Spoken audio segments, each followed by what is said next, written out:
It's the 7th one tonight. I know. We have a mass murder on our hands. Out there by Lake Waco near the residence of the Ruby family, also known as the Damsels. Who could possibly want such a useful, harmless family to be destroyed? They help control problematic groups like the Mosquito Gang. If there's something wrong with if the Damsels are going missing, you know there's something in the water. Maybe Annie Septra. Their families are always together. Or maybe they're not always together? In this story, the Ruby family are the American Rubyspot damselflies, and according to Cordoba Aguilar, damselflies, including our species the ruby spot, are closely related to dragonflies, whose scientific name is Anisoptera instead. And these two species are often confused for damselflies, but in reality they are just closely related. The American Rubyspot damselfly is rapidly disappearing in its North American habitat, and we are investigating what is causing that. Annie, do you know why we brought you here today? No. We found numerous members of the Ruby family dead near Lake Waco just the other day. A mass murder of an entire family. What were you doing the evening of the 31st of the October? The Damsels? The Ruby family is the only family I have living near Lake Waco. Who would ever want to hurt them? We're terribly sorry, but we need more information. Do you know what they were doing that night? They were a great family. They always had dinner together in their manor, the Foliage Manor. Can you think of anyone who would want to harm them? Well, they didn't have many enemies, but there was a man named Adrian Fogel. He's the only one I could think of. Thank you for the information. If you have anything else on the case, please let us know. What do you think you're doing here?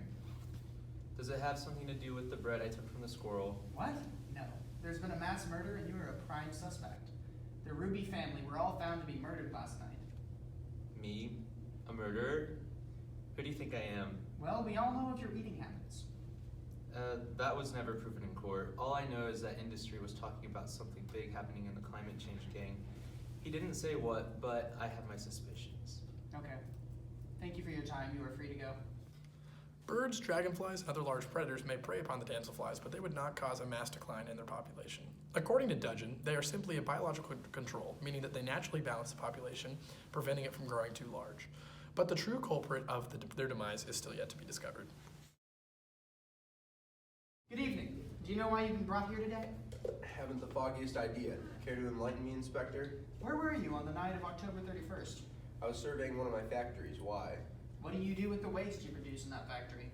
How much would it take to make you forget this whole conversation ever happened? Seriously? Bribery?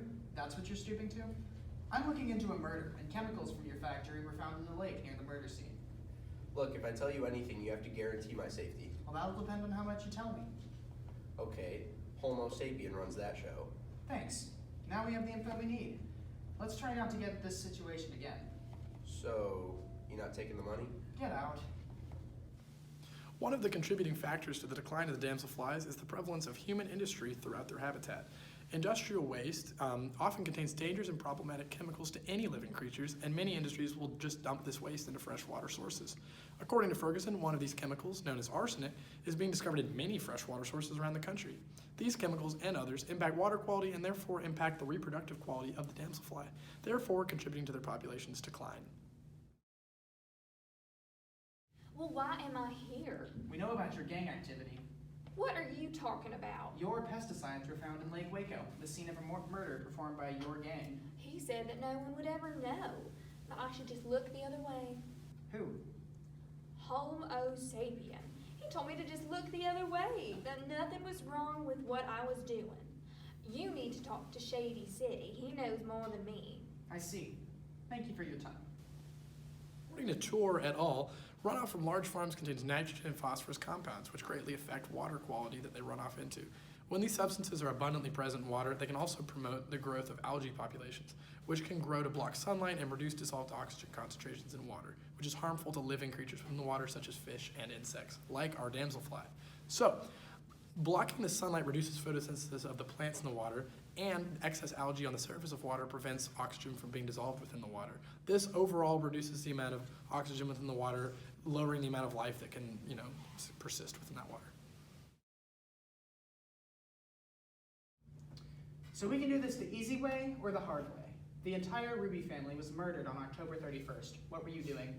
Oh, the norm. Just providing a thriving living space for humans and animals alike. Then why are you encroaching on Lake Waco? You aren't supposed to take away land from families around the lake. I don't know what you're talking about. Again, I was just helping the humans live. We have surveillance that you expanded into restricted Lake Waco territory. Okay. We did expand into Lake Waco territory, but it was against our will. Whose will was it? I can't say. Tell us. We need to solve this case. Okay, it was Homo sapien. He built us up and made us expand. We were perfectly content with where we were, but he is always wanting more. Okay, thank you. Your work here is done. Similarly to industry and farming, cities produce many harmful substances, which, if handled incorrectly, can find their way into natural freshwater sources. These runoffs can reduce the amount of plants along the sides of water, which, according to Switzer, are where damselflies lay their eggs and where larvae grow up until they leave the water. This loss of habitat will also reduce damselfly populations. What exactly am I doing here? I got here from my lawyers. Relax. What do you think of the Ruby family? Ruby family? Never heard of them. Why? They were all found dead on October 31st at their residence on Lake Waco. Supposed to see that as a tragedy? We know that you're the leader of the climate change gang. You were the reason that the Rubies were killed. All right. I never meant to hurt them. Indra, Agri, and City were all making me money. I didn't care how they did it, so I said cut a few corners. It seems that this case has been solved. Your negligence has led to the death of the Ruby family. You're under arrest.